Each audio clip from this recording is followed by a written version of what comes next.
Hello, I'm Sunny Williams. I'm up here on the International Space Station. So this is Node 2. This is a really cool module. Of course, most of these modules you'll see they have 4 sides and they're put together. That way we could sort of work on a flat plane, either a wall, a floor, another wall, or the ceiling. But you know, again, all you have to do is turn yourself and your reference changes. The reason I'm bringing that up is because this is where 4 out of 6 of us sleep. And so people always ask about sleeping in space. Do you lie down? Are you in a bed? Not really, because it doesn't matter. You don't really have the sensation of lying down. You just sit in your sleeping bag. So here's one sleep station right here. I'm going in right now. You can follow me if you want. So I'm inside. It's sort of like a little phone booth, but it's pretty comfy. I've got a sleeping bag right here that we sleep in, so we don't have sort of like a little bit of a cover. We don't fly all over the place. But you know, you can sleep in any orientation. I have it sleeping, feeling like I'm standing up right now, but like you saw, I'm on the floor. But it doesn't matter if I turn over and I sleep upside down. I can't have it, I don't have any sensation in my head that tells me that I'm upside down, so it really doesn't matter. The sleep station is also like a little office. We've got a computer in here. As you can see, we've got a couple little toys. I've got some books. I've got some clothes and other things that make it sort of like home. I'm coming out. And just for reference, that's one sleep station. This one's another. Right here. There's one on the ceiling, if you want to call it. Right here. And then there's a 4th on the other wall over here. So all of us sleep in a little bit of a circle. All right, come on back. There's more to show you.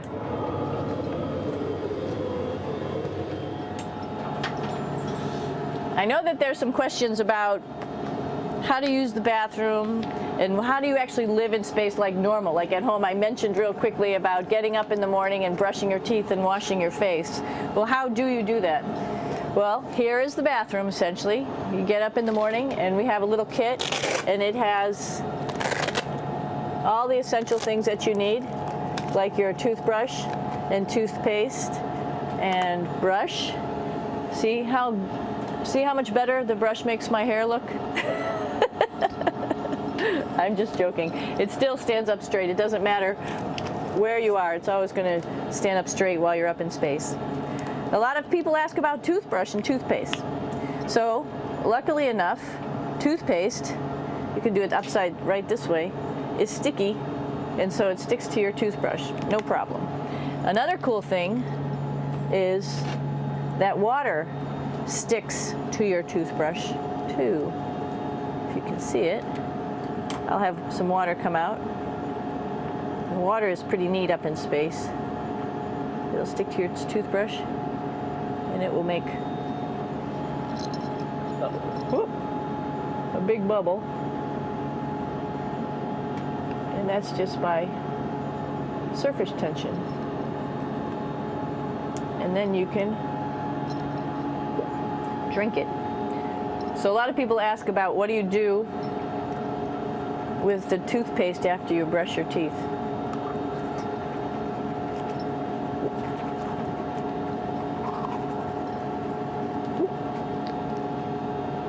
Two options. Swallow it, and it's sort of like mouthwash, but it tastes a little gross.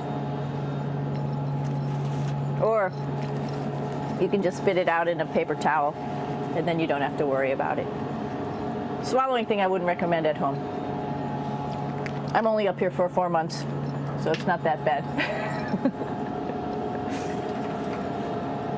One of the most pressing questions about living in space, of course, is the bathroom. So let's take a look at that little piece of work. Come on in.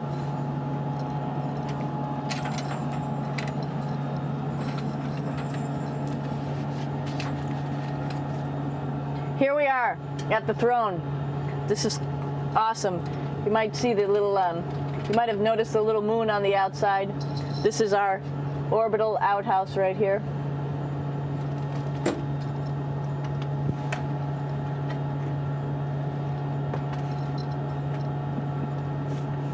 And of course, it serves for two functions. Number 2, right here. I'll show you. But you see it's pretty small, so you have to have pretty good aim, and you'll be ready to make sure things get let go the right direction. And it smells a little bit, so I'm closing it up. And that's of course for number 2. And this guy right here is for number 1. So they're sort of two slightly separate functions, but you can do a little, essentially both, by hanging on right here and doing number 1 and number 2. I might add it's color coded, so you really don't get it mixed up, which is nice. This is yellows for number 1. And also there's a selection of paper. People always ask about toilet paper. What do you do with toilet paper? What kind of toilet paper do you have? We have gloves, just because sometimes it does get messy. We have some Russian wipes, which are a little bit coarse if you like the coarse type of toilet paper. We have some nice tissues, which are nice and soft if you like soft toilet paper. We have Huggies, just for any cleanup. You know, we were all babies once, and this sort of helps. And then if things get really out of control, we have disinfectant wipes, just to make sure we clean up here. Because, you know, just like the water I showed you, the number 1 stuff can sort of go all over the place if you don't aim correctly. And did I mention both of these have a little bit of suction, so they should keep things going in the right direction. But like I said, sometimes things get a little out of control if you are out of control yourself flying around. So we have lots of protective stuff. And of course, you do have your privacy. There's a little door, so other people know that you're in there. Here's a pretty cool place. This is sort of like in your house where everybody meets in the morning. After you wash your face, brush your teeth, you want to find something for breakfast. And this is our kitchen. You might notice there's all sorts of foods here. It's like opening the refrigerator. You got all your different stuff that you want to have: drinks, meats, eggs, vegetables, cereals, bread, snacks. And that's a good place. That's where you find all the candy. Side dishes, and then some little power bars just in case. So we have all this type of food. Some of it is dehydrated, and so we have to hydrate it, fill it up with water. Some of it is already made, and then all we have to do is heat it up. So something like this, I'm pulling out barbecued beef brisket. Pretty yummy. Not only is this food made in the US, but we also have food here from Japan. We've got Russian food. As you can see, all these red containers are filled with food that's from Russia. And then we get some of our specialty stuff, some things that we like, some of our favorite stuff that your family can send up. In fact, I like fluffernutters, and so I got sent up some fluff so I could make my fluffernutter with peanut butter. So you have a lot of food up here, no problems. Now, I'm going to say where we are. So right now, we're in the Japanese laboratory. It's one laboratory out of many here on the International Space Station. It's actually on the left-hand side. If I was International Space Station and I was flying through space like this, my left hand would be where the Japanese laboratory is.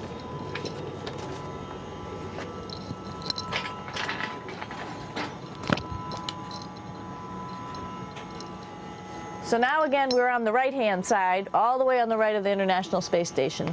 This is Columbus, the European module. It has science experiments all over. You could see it looks a little bit crowded. And here we do a lot of our medical experiments.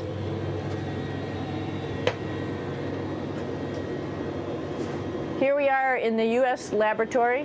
Again, this is a laboratory with science experiments on all of the walls here, all sorts of stuff that we do. And one of the things we also do is we exercise. We have some exercise equipment on board the space station. We need to do that because we lose bone density and muscle mass while we're up here, and that's a result of not having to fight against gravity. So how we keep ourselves in shape are with a bike, a treadmill, and a weightlifting machine. This is the bike. You notice the clip pedals. So all you need to do is actually clip your feet in, and then you can start pedaling. You don't need a seat because you don't sit down. Actually, I haven't sat down for 6 months now, so you don't need any type of seat. Just make sure you're held in with your pedals. You probably see that the bike bounces around a little bit. As I move it, it's not steady and held to the wall firmly. And the reason for that is the space station is pretty big. You saw that there's also solar arrays on the space station. If we start putting any forces into the space station, it's going to make those solar arrays bounce around a little bit. So to prevent that, the machines bounce around a little bit, move around a little bit, and that way we don't put any forces onto the structure of the spacecraft out to the solar arrays. All right, a little farther on. Come on.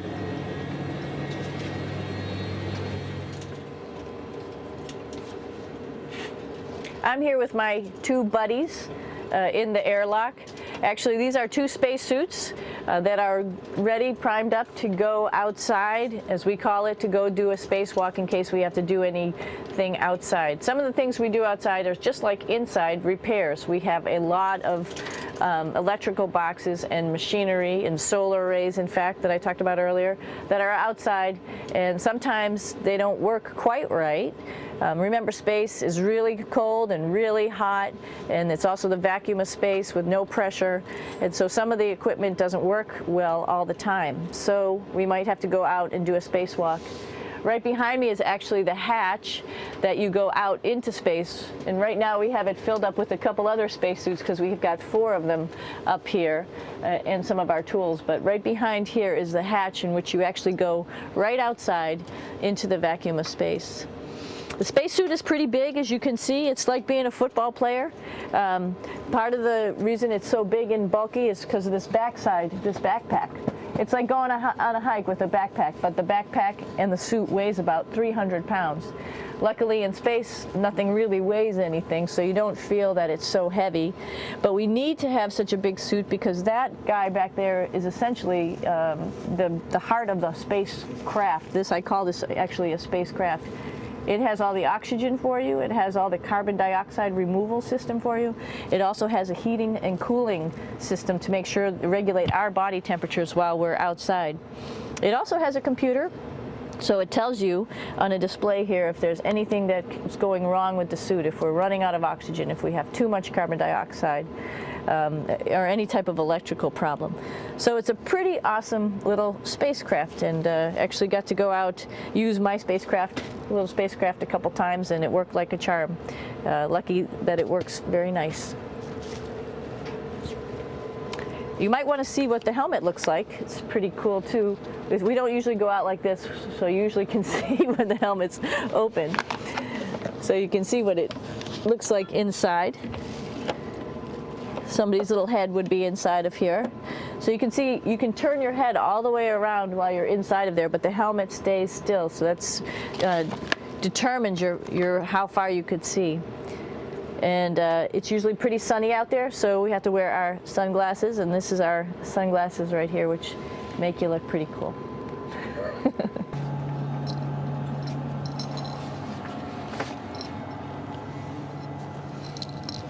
It's like a glass-bottom boat. This is the cupola. It sticks down below the space station. It's one of those places you find yourself hanging out in all the time because all you want to do is look back at our planet. I think some questions I had were about what do you do in your free time? And you can't help but want to just come to the cupola and look outside as much as you can. And a lot of folks, I play this game with myself about where we're flying over the Earth. Try to come in here and just guess. After being here for a little while, you can sort of figure it out. You can tell different cloud types over different continents. You can tell different soil types over different continents. So let's see. And then, of course, there's a lot of ocean. So usually we're over the ocean at first glance. I will tell you in just a moment where we are.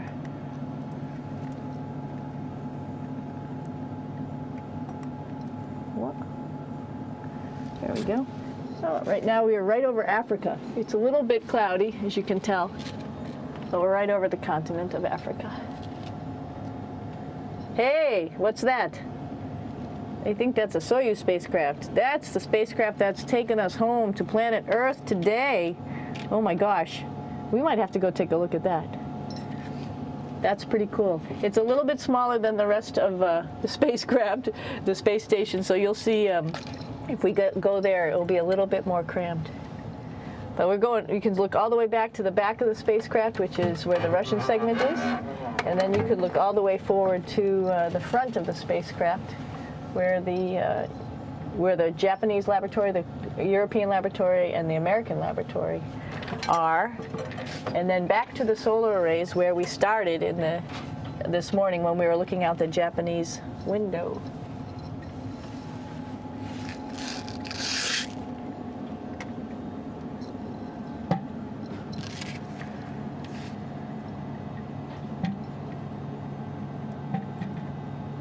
So other questions that were here are, what would you recommend as a job, if so, and to what type of person would want to be an astronaut? I think people who would like to explore, of course people who like math and science, that's what this is all about.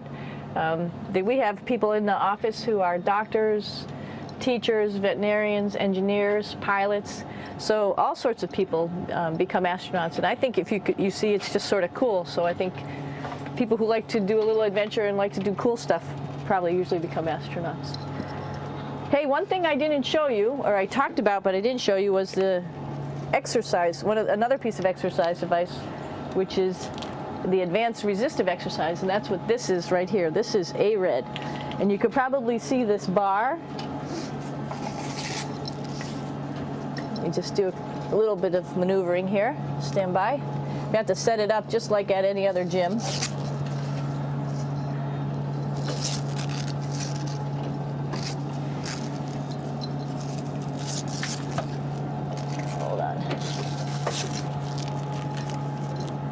Show you how this works.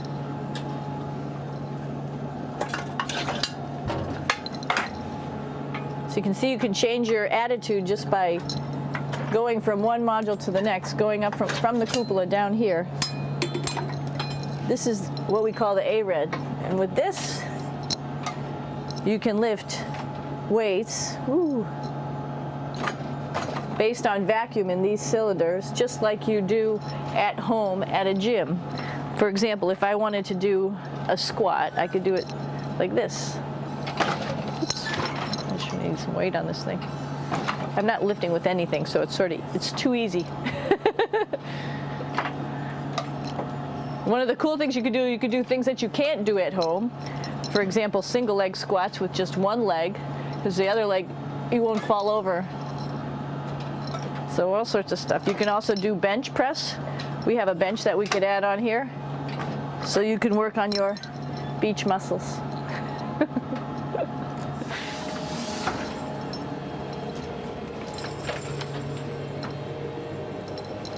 Hey, Aki, what are you doing down there? Crashing things. This is one of the cool things about space, too.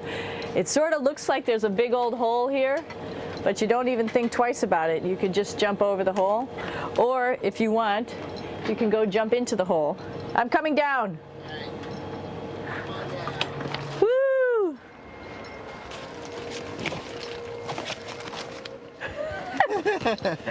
Then you can come right back up again, like Superman. Woo!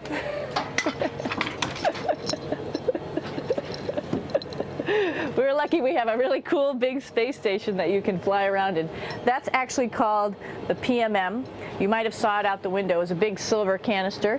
What's really great about that is it's essentially our closet in our pantry, or whatever you want to call it. We have extra food down there, we have extra clothes, we actually throw the trash out down there.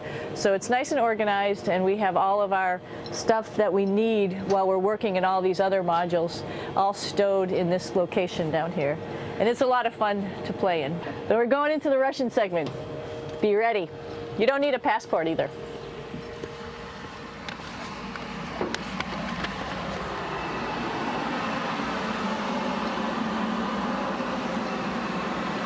It goes a lot farther back than this.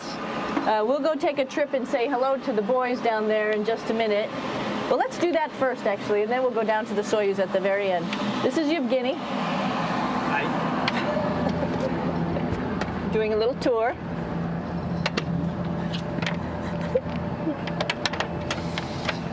This is the FGB, and what's cool about this module, it is actually the very first piece of the space station that came up in 1998. The space station has been around for about now manned for 12 years, but it's been up in space for about 14 years. And this was the very first. It is like the Russians' PMM. It has a lot of storage, as you can see.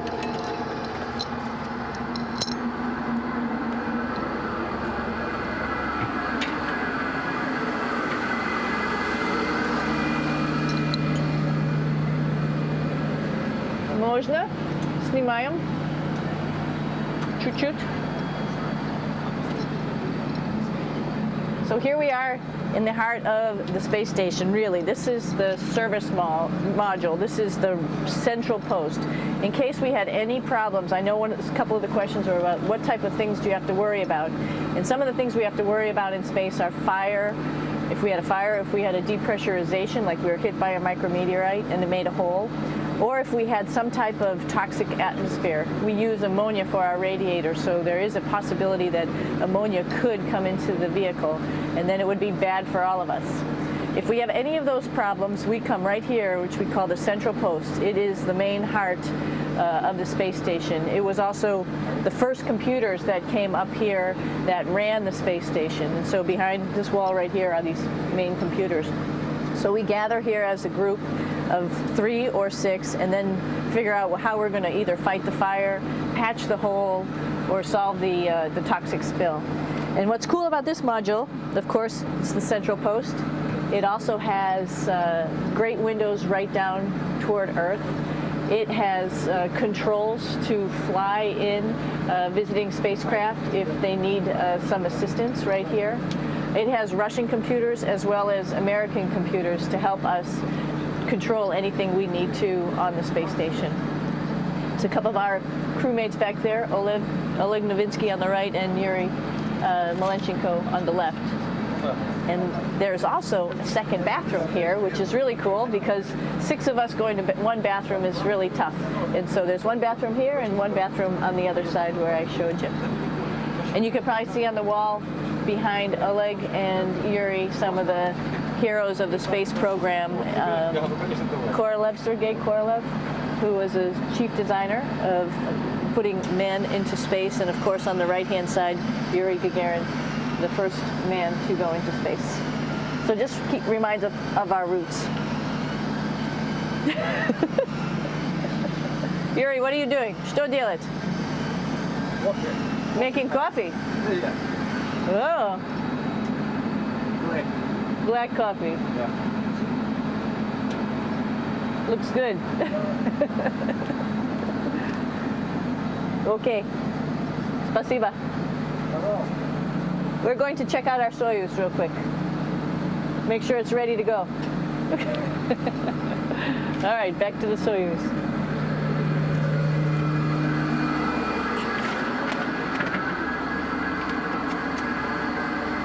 I'm going to stop here just for a quick second.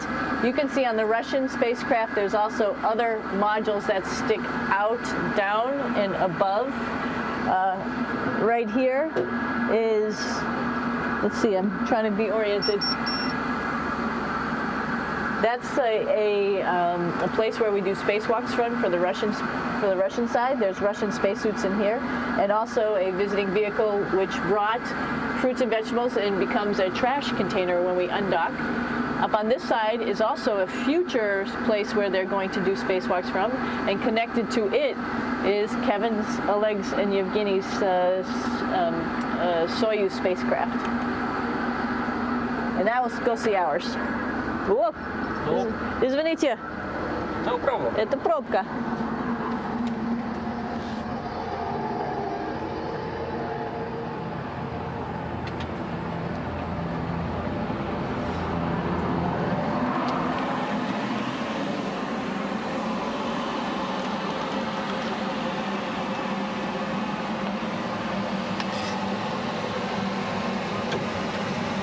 Coming down.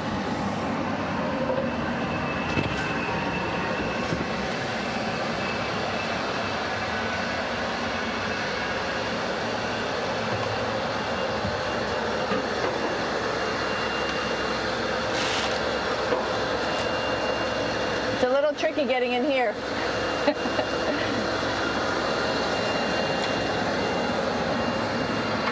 This is the docking probe right here, this big thing. This helps us connect to the spacecraft. This probe actually sticks into this cone, and that's how the spacecraft, our Soyuz, becomes connected to the ISS initially. That is then replaced by clamps, which are around here, that will allow the two spacecraft to be stuck together. And then you can remove the probe and the cone.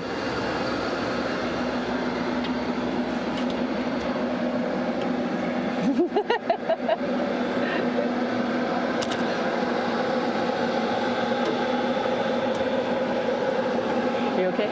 All right, so here we are in the Soyuz. This is what we call the BEO, the living compartment, Bitovoy Otsek in Russian. It also has a little bathroom. It's not as good as the other bathrooms, so we try not to use it too much. It has drinking water in it if we need something to drink. And then, of course, it's filled up with a lot of cargo for us. Bringing up and also bringing back down. It has a second purpose when it comes back to Earth. It serves as a garbage container. During the descent, we'll get rid of this area right here, and everything that's in it will just burn up as it's coming into the atmosphere, so that way we can get rid of a little bit of trash.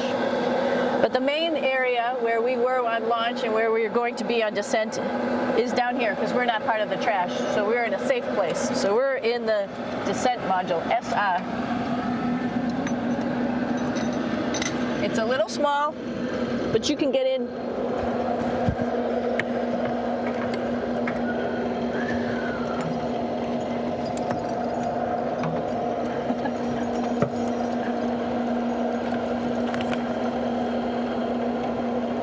Not sure how well you could see in here.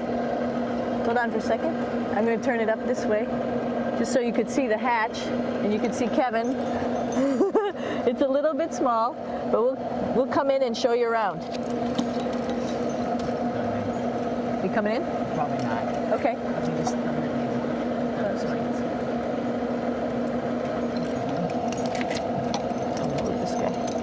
Got to move a couple things. We were just starting to get ready. We're preparing a couple days ago for our ride home. It's a little bit squishy, but everybody asks, how do you sit in the Soyuz? And you sort of sit in your seat like this. The seat is molded to your body, and so you can just sort of squish in here and be pretty relaxed. Everybody has a handmade seat for them. And then, of course, there's a control panel, and that's where we do most of our actions and work right here. There's hand controllers which you can fly the vehicle with, and there's a stick right here primarily used for communications when we're trying to talk to the ground. So 3 of us fit in here. Like I said, it's a little squishy, but somehow it seems like we all managed to get in here and fit pretty well, and it's a pretty safe ride home. You're probably wondering, what's all this junk behind us? Well, it's all of our parachute, first of all, and then it's all of our survival gear, just in case we end up landing in some strange place on the planet and nobody's there to rescue us right away. We have all sorts of survival gear with us, keeping us safe in here. So they've pretty much thought of everything. And we'll be home on the planet within the next 12 hours. Pretty shocking.